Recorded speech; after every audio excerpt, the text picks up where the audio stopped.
لہٰذا یہاں پر میں خصوصاً اہل تشیع بھائیوں سے ضرور ریکویسٹ کروں گا، جو مولا علی کے ماننے والے ہیں وہ بات سمجھ لیں. مولا علی نے خوارج جنہوں نے مولا علی کو کافر کہا، مولا علی نے ان کے جنازے خود پڑھائے اور کہا یہ میرے بھائی تھے، بگوڑے ہو گئے، میں ان کو مسلمان ہی سمجھتا ہوں. اپنے ہاتھوں سے دفن کیا، ان کی عورتوں کو لونڈیاں نہیں بنایا. اور جب جنازہ پڑھایا جاتا ہے اس میں دعائے مغفرت ہوتی ہے، اللہم اغفر لحینا و میتنا. لہذا جو مولا علی کے ماننے والے ہیں وہ کسی صحابی کو گالی نہیں دیں گے.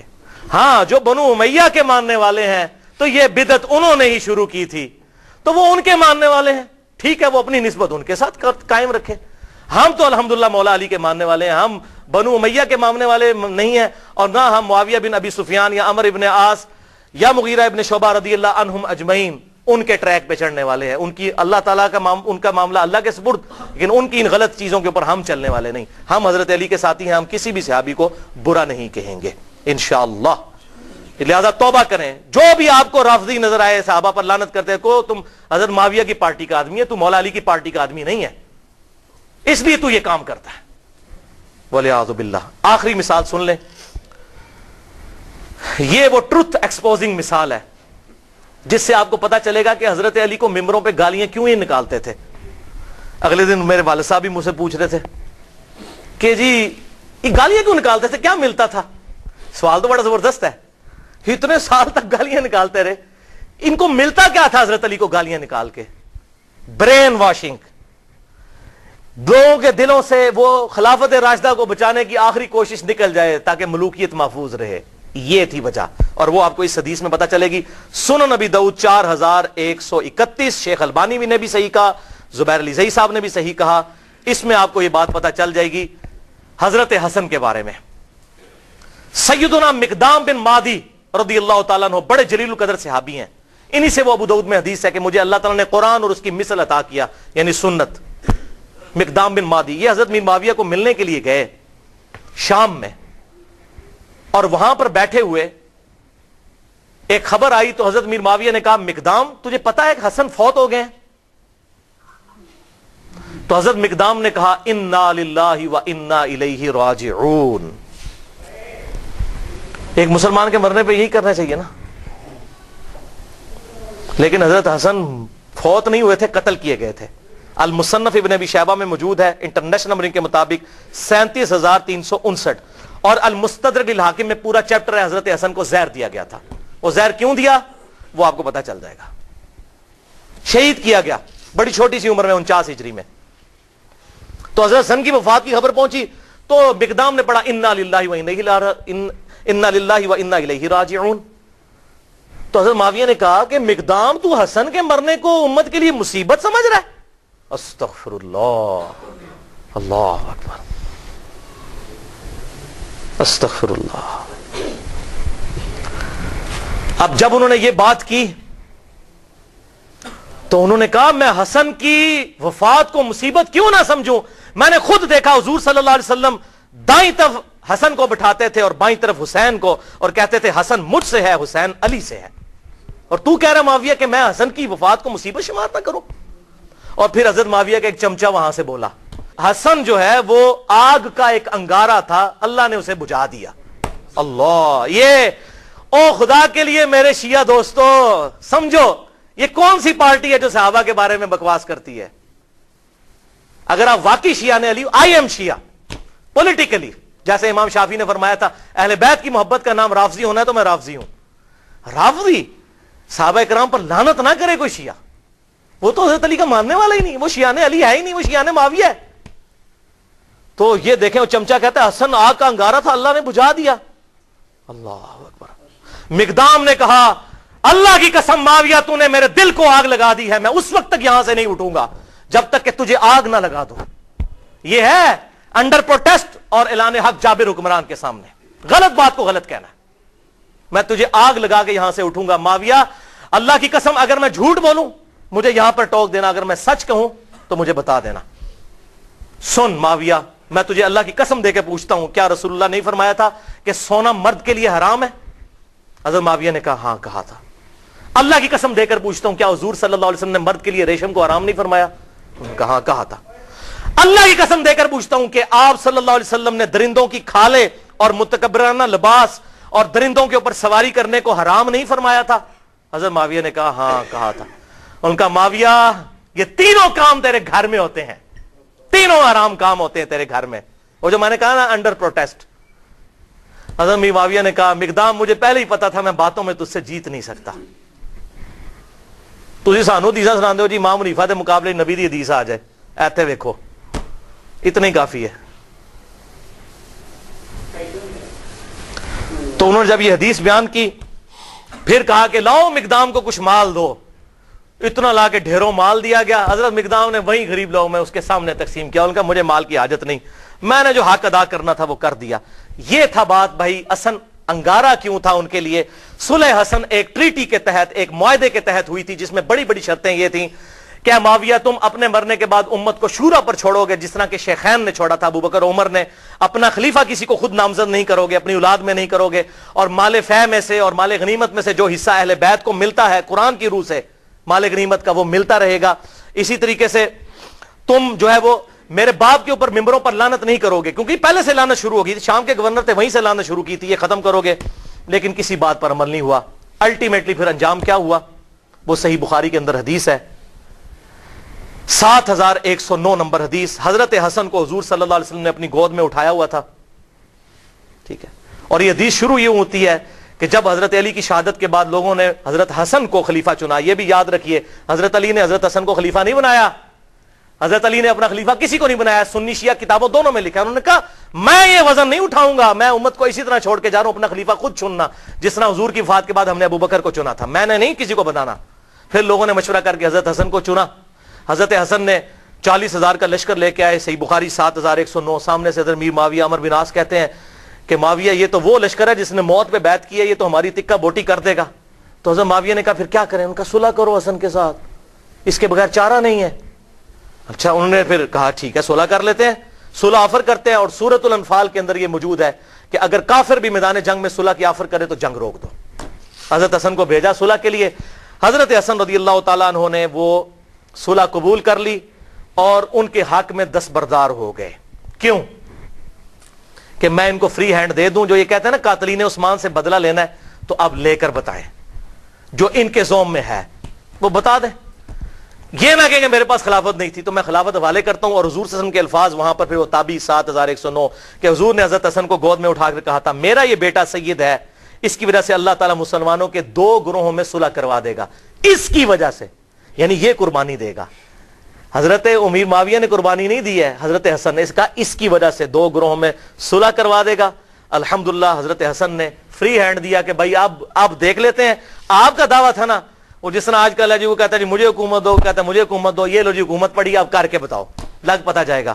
لیکن پھر 20 سال تک, یہ 41 ہجری میں واقعہ ہوا اور حضور کی پریڈکشن پوری ہوئی کہ 30 سال تک خلافت علی منہاج النبوہ جو میں نے بیان کیا ابو داؤد ترمذی اور مسند احمد سے, وہ پورے ہوئے.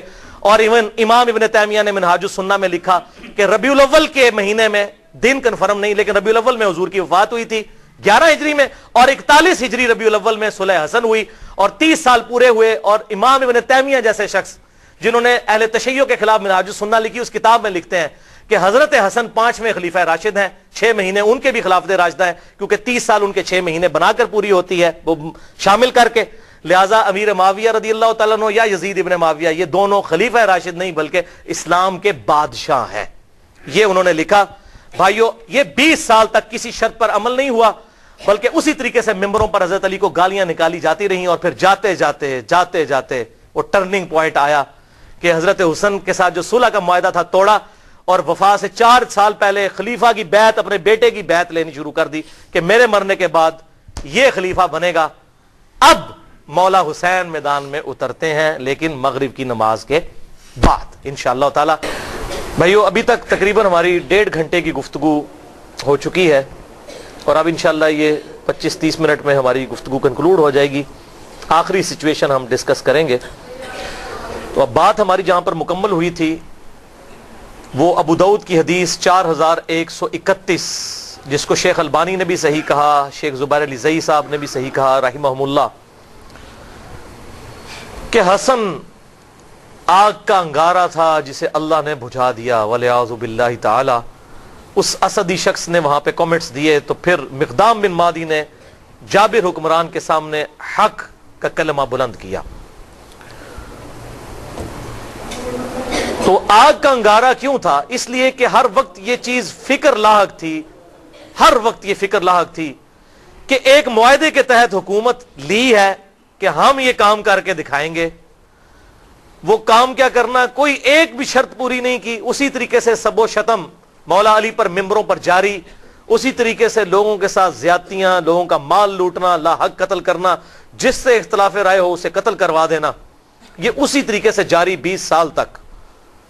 تو ڈر لگا ہوا تھا کہ اگر حسن زندہ ہوا تو پھر تو وہ معاملہ کسی بھی وقت اس انگارے میں آگ بھڑک سکتی ہے اور لوگ پھر نواسے رسول کی وجہ سے میدان میں اتر سکتے ہیں. لہٰذا ان کو زہر دے کر شہید کر دیا جائے. اب کہتے ہیں جی پتہ نہیں کس نے کیا، لیکن جو اس کا بینیفیشری ہے اسی نے کیا، نام لینے کی ضرورت نہیں ہے.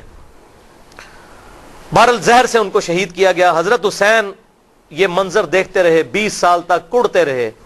انہوں نے کئی خط بھی لکھے حضرت امیر معاویہ رضی اللہ تعالیٰ عنہ کو کہ جو کچھ تم امت کے ساتھ کر رہے ہو مجھ پر تمہارے خلاف قیام واجب ہو چکا ہے. میں ڈرتا ہوں میں اللہ کو کیا منہ دکھاؤں گا، لیکن میں اپنے بھائی کی صلح کا پابند ہوں کہ ٹھیک ہے چلو جاتے جاتے امت کے لیے کوئی معاملہ خیر کا ہو جائے گا اور امت کو شورا کے سپرد کیا جائے گا شیخین رضی اللہ عنہما کی طرح، ابو بکر و عمر کی طرح رضی اللہ تعالی عنہما. لیکن یہ معاملہ پھر بگڑ گیا. حضرت امیر معاویہ رضی اللہ تعالیٰ عنہ کی وفات 60 ہجری میں ہوئی. حضور صلی اللہ علیہ وسلم کی وفات کے تقریباً 50 سال کے بعد، وفات سے 4 سال پہلے انہوں نے اپنی زندگی میں اپنے بیٹے کے لیے بھی بیعت لینا شروع کر دی. ایک وقت میں 2 خلیفوں کی بیعت، جبکہ صحیح مسلم میں حدیث ہے انٹرنیشنل نمبرنگ کے مطابق 4799 کہ اگر ایک خلیفہ کی موجودگی میں دوسرے خلیفہ کی بیعت کی جائے تو دوسرے کو قتل کر دو.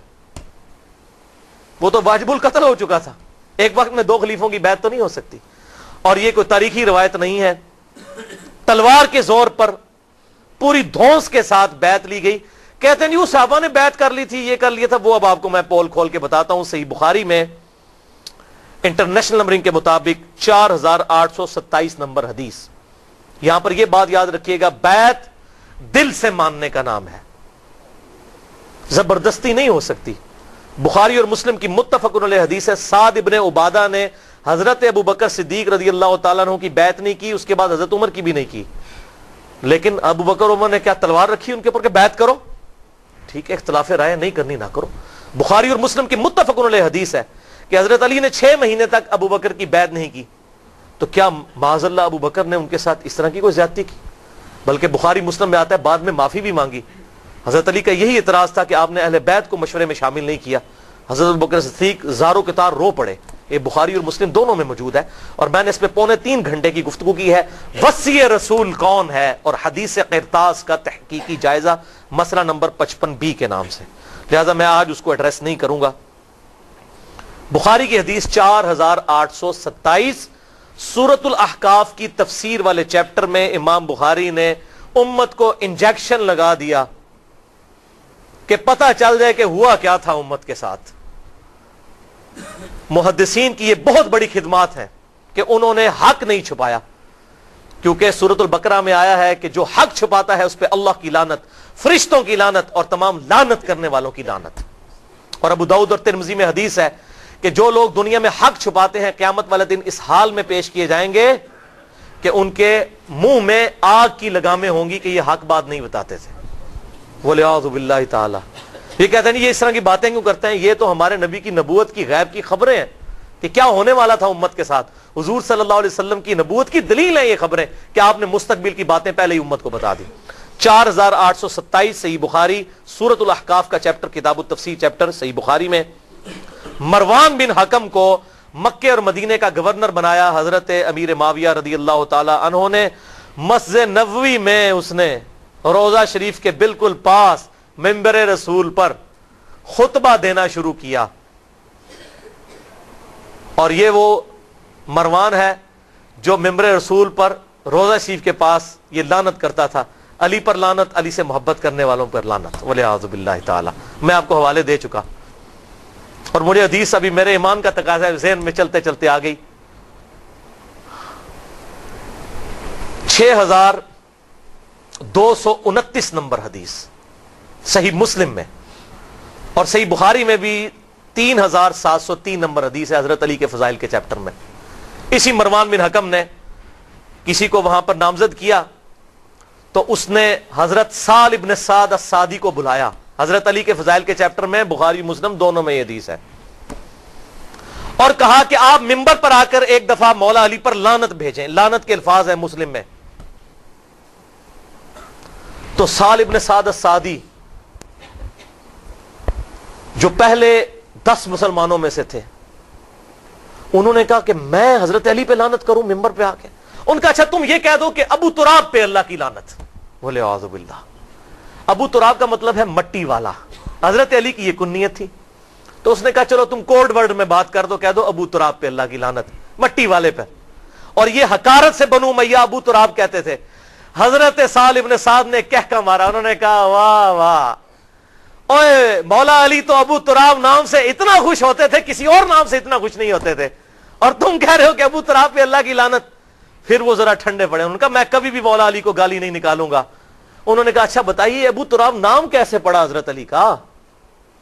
انہوں نے کہا سنو. پھر ایک دفعہ حضرت علی اور حضرت فاطمہ کے درمیان چپ کلش ہو گئی. میاں بیوی تھے. حضرت علی ناراض ہو کے گھر سے چلے گئے. مسجد نبوی میں جا کر لیٹ گئے زمین کے اوپر. حضور صلی اللہ علیہ وسلم آئے اور کہا فاطمہ کدھر ہے علی؟ ان کا یا رسول اللہ ناراض ہو کے چلے گئے ہیں. آپ صلی اللہ علیہ وسلم نے فرمایا ایک صحابی کو کہ جا کر ڈھونڈ کر لاؤ. وہ ڈھونڈنے گئے تو حضرت علی لیٹے ہوئے تھے. حضور کو آ کے بتایا. حضور خود تشریف لے گئے. حضور صلی اللہ علیہ وسلم نے حضرت علی کو اٹھایا، اپنے مبارک ہاتھوں سے جسم سے مٹی صاف کی اور کہا اٹھ ابو تراب، اٹھ ابو تراب، اے مٹی میں لپٹنے والے اٹھ. اس دن سے حضرت علی اپنے آپ کو ابو تراب کہتے تھے، حالانکہ آپ کی کنیت ابو الحسن تھی. صحابہ آپ کو ابو الحسن کہتے تھے، وہ کہتے تھے مجھے ابو تراب کو. جیسے حضرت ابو ہریرہ کو بلیوں والا ابو ہریرہ نام تو ان کا عبد الرحمن تھا. وہ بلیوں کے بچوں کے ساتھ کھیلتے تھے، اپنے وہ کرتے کی آستین میں ڈالتے تھے. حضور نے کہہ دیا ابو ہریرہ نام مشہور ہو گیا. تو اس طریقے سے ابو تراب ان کا نام پڑ گیا. انہوں نے کہا مولا علی تو اس نام سے خوش ہوتے تھے اور آج تم مجھے کہتے ہو کہ میں ان پر لعنت کروں. والعیاذ باللہ تعالی. بہرحال یہی مروان بن حکم، اس کو حضرت میر معاویہ نے گورنر بنا دیا تھا. اسی خبیث کی وجہ سے حضرت عثمان بھی شہید ہوئے. اسی نے وہ جعلی مور لگائی تھی جس کی وجہ سے ایک حضرت عثمان کے خلاف جو ہے وہ تحریک برپا ہو گئی. اس کو گورنر لگایا. صحیح بخاری 4827. اس نے خطبہ پڑھا مسجد نبوی میں اور کہا کہ یزید بن معاویہ بڑا اچھا آدمی ہے، یزید بن معاویہ بڑا اچھا آدمی. لوگ کہہ رہے یہ کون سا خطبہ ہو رہا ہے کہ یزید بن معاویہ بڑا اچھا آدمی ہے.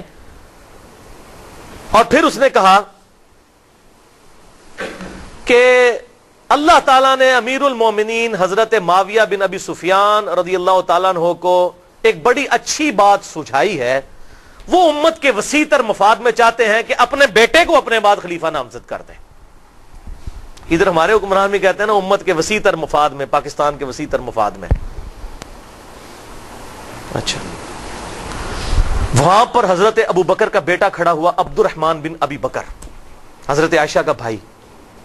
اور امام بخاری نے نقل نہیں کیا کہ اس نے کیا کہا. انہوں نے کوئی چوبے والی گل کی تھی. او میں گل دسنا کیڑی ہے. اس نے ایک بات کی، انہوں نے صحابی تھے وہ، اور مروان تڑپ اٹھا. اس نے کہا پکڑو اس ابو بکر کے بیٹے کو. ایسی کی تیسی یہ لوگ حکمرانوں کے خلاف بولتے ہیں، کلمہ حق بلند کرتے ہیں. حضرت عبد الرحمن بن ابی بکر جو ہے بھاگ کے حضرت عائشہ کے حجرے میں چلے گئے. حضرت عائشہ اسی مسجد نبوی کے ساتھ حجرہ تھا حضور صلی اللہ علیہ وسلم کی قبر مبارک کے پاس. وہاں جا کر پناہ لی تو مروان پھر بھی اس کا غصہ نہیں ٹھنڈا ہوا. باہر سے حضرت ابو بکر کی اولاد کے بارے میں اس نے الفاظ استعمال کیے. تو عبد الرحمن بن ابی بکر وہی ہے نا جس کے بارے میں قرآن میں سورۃ الاحقاف میں آیت نازل ہوئی ہے کہ یہ کافر کہتا ہے اپنے ماں باپ کو کہ تم مجھے کہتے ہو کہ مرنے کے بعد مٹی سے دوبارہ زندہ کیا جاؤں گا. یہ جھوٹے وعدے تم مجھے دیتے ہو. ابو بکر کے بیٹے کہ تیرے بارے میں آیت ہے، تو ہے وہ کافر. والعیاذ باللہ. حضرت عائشہ سے نہ رہا گیا. انہوں نے کہا اسکت، خاموش ہو جا. آل ابی بکر کے بارے میں قرآن میں کوئی آیت نازل نہیں ہوئی سوائے میری شان میں جو اللہ نے سورہ نور میں اعلان برات کیا تھا، مجھ پر تہمت لگی تھی. تو آج آل ابی بکر کے بارے میں یہ بات کرتا ہے. یہ تو تھی بخاری میں. اب اس کی حدیث کا ترک المستدرک للحاکم میں 8483، سنن نسائی الکبرا میں 11,491 اور تفسیر ابن کثیر میں اسی جگہ پر امام ابن کثیر یہ سارے طرق لے کر آئے, اور فتح الباری میں صحیح بخاری 4,827 کی شرح جو فتح الباری ابن حجر اسقلانی نے لکھی, انہوں نے یہ سارے طرق نقل کیے کہ وہ کہا کیا تھا جب اس نے کہا نا اللہ تعالیٰ نے امیر المومنین کو یہ بات سجھائی ہے کہ وہ امت کے وسیع تر مفاد میں اپنی اولاد کو خلیفہ بنانا چاہتے ہیں, تو ساتھ اس نے کہا جیسا کہ ابو بکر نے بھی تو عمر کو خلیفہ بنایا تھا. تکو ذرا, کدھر ابو بکر؟ حضرت عمر کوئی حضرت ابو بکر کے بیٹے تھے؟ حضرت ابو بکر کے تو 2 بیٹے جوان تھے, محمد بن ابی بکر, عبد الرحمن بن ابی بکر. تو عبد الرحمن بن ابی بکر وہیں بیٹھے تھے, انہوں نے کہا او تو سیدھی طرح کیوں نہیں کہتا تیرا امیر المومنین معاویہ بن ابی سفیان کیسر و کسرا کی سنت کو زندہ کرنا چاہتا ہے, ابو بکر اور عمر کی سنت نہیں. ابو بکر اور عمر نے اپنی اولاد کو نہیں نوازا, اور تیرا امیر المومنین اپنی اولاد کو نوازنا چاہتا ہے. ابو بکر کا بیٹا تھا, جینز ابو بکر کے تھے. جوش میں انہوں نے جب یہ کلاس لی, پھر انہوں نے کہا پڑھو انہوں, بول رہا ہے اے گل ہوئی سی. پھر وہ چھپ گئے, اور یہاں پر حضرت عائشہ نے پھر اس کو چپ کروایا مروان کو, اور ساتھ ایک بات کہی جو اس حدیث میں موجود ہے, اور کہا مروان تو ابو بکر کی اولاد کے بارے میں بکواس کرتا ہے, تیرے باپ کے بارے میں حضور صلی اللہ علیہ وسلم نے فرمایا تھا حکم پر لعنت, حکم کی اولاد پر لعنت. تو اسی حکم کا بیٹا ہے مروان بن حکم, تو اپنے باپ کی پشت میں تھا جب اللہ کے نبی تجھ پر لعنت کر کے گئے تھے. یہ حضور کی غیبی خبریں الحمدللہ. اور ایک اور غیبی خبر سنیں, مسند ابی یعلا میں انٹرنیشنل نمبر کے مطابق 6461, جسے شیخ البانی بھی صحیح کہتے ہیں, شیخ زبیر علی زئی صاحب بھی ٹھیک کہتے ہیں, کہ سیدنا ابو ہریرہ کہتے ہیں کہ آپ صلی اللہ علیہ وسلم نے ایک خواب دیکھا کہ آپ کے منبر پر بنو حکم, یہی مروان بن حکم اور اس کی اولاد, اچھل کود رہے ہیں. تو حضور بڑے غصے کی حالت میں گھر سے باہر نکلے, اور آپ نے کہا کہ میں نے بنو حکم کی اولاد کو اپنے ممبروں پر بندروں کی طرح اچھلتے ہوئے دیکھا ہے, یعنی میرے بعد یہ میرے ممبروں پر آ کر بیٹھیں گے. اور حضرت ابو ہریرہ کہتے ہیں اللہ کی قسم اس خواب دیکھنے کے بعد حضور صلی اللہ علیہ وسلم جتنے دن زندہ رہے, چند دن پہلے آپ نے خواب دیکھا, آپ کو کسی نے ہنستے ہوئے نہیں دیکھا. آپ اتنے غمگین ہوئے کہ یہ مستقبل میں ہونا ہے. تو آپ صلی اللہ علیہ وسلم نے امت کو پہلے ہی اس حوالے سے خبردار کر دیا.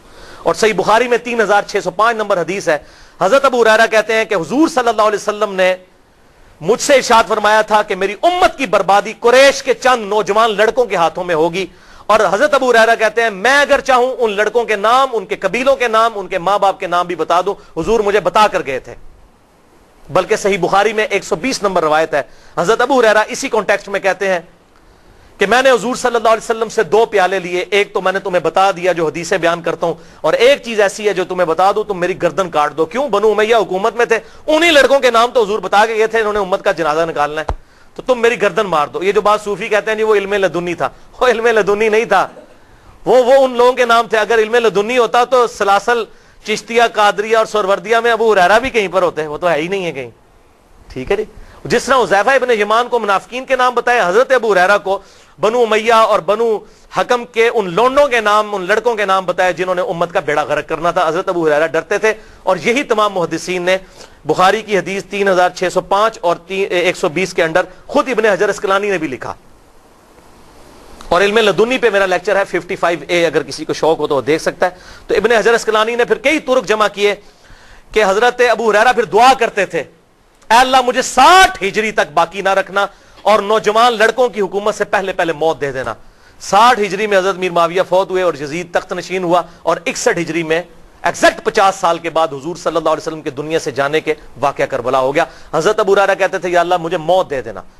59 ہجری میں حضرت ابو ہریرہ فوت ہوئے, انہوں نے وہ 60 ہجری والا زمانہ نہیں پایا. یہ سارے طرق ابن حجر اسقلانی نے نقل کیے انہی حدیث کے تحت.